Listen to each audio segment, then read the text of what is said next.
Are these gathering of stakeholders in the pension industry put together by the Pension Correspondent Association of Nigeria?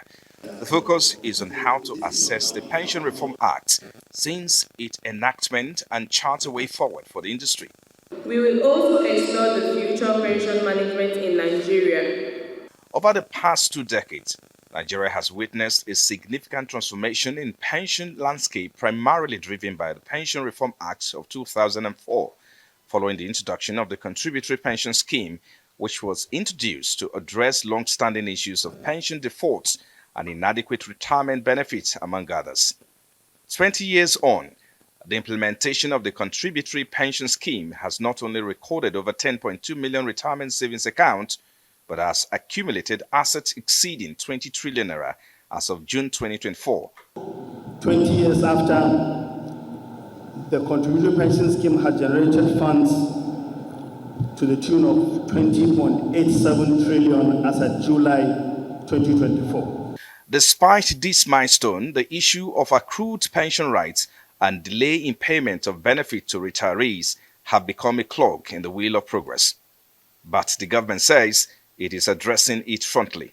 Just like the Pencom DG said only 2 days ago, that concerted efforts by all the relevant stakeholders have virtually been concluded to ensure that these accrued rights are paid, and indeed they will soon be paid.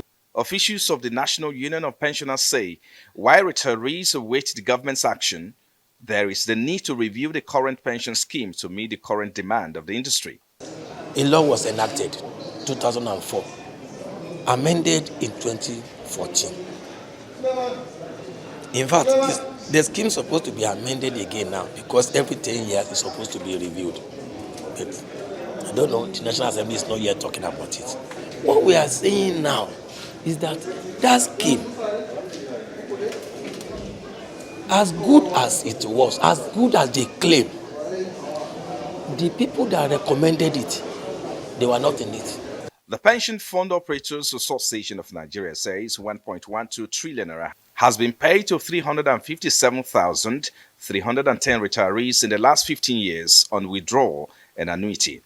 Key speakers at the event highlighted huge opportunities in the industry. If you look at what has been paid as loss of job benefits, people that lose their jobs, more than 250 billion naira to more than 300,000 Nigerians. So that number is huge, and the monies that have been paid, more than 2 trillion naira in lump sum to retirees all over the country. More than 500,000 retirees have gotten paid. So that is phenomenal, and that is what reforms do. It's one of the major reasons why, the country transited to the contributory pension scheme was because the defined benefits wasn't really working, and the major issue was funding. Now with the contributory pension scheme, the funds are in your retirement savings account, and it's all about how much you can accumulate in the retirement savings account. So this is a scheme whereby pension education is very important. While the pension industry has recorded a significant growth amassing over 20 trillion naira in assets, the system still faces issues of non-compliance by employers and low penetration in the informal sector, among other issues. Frank Omalape, Arise News.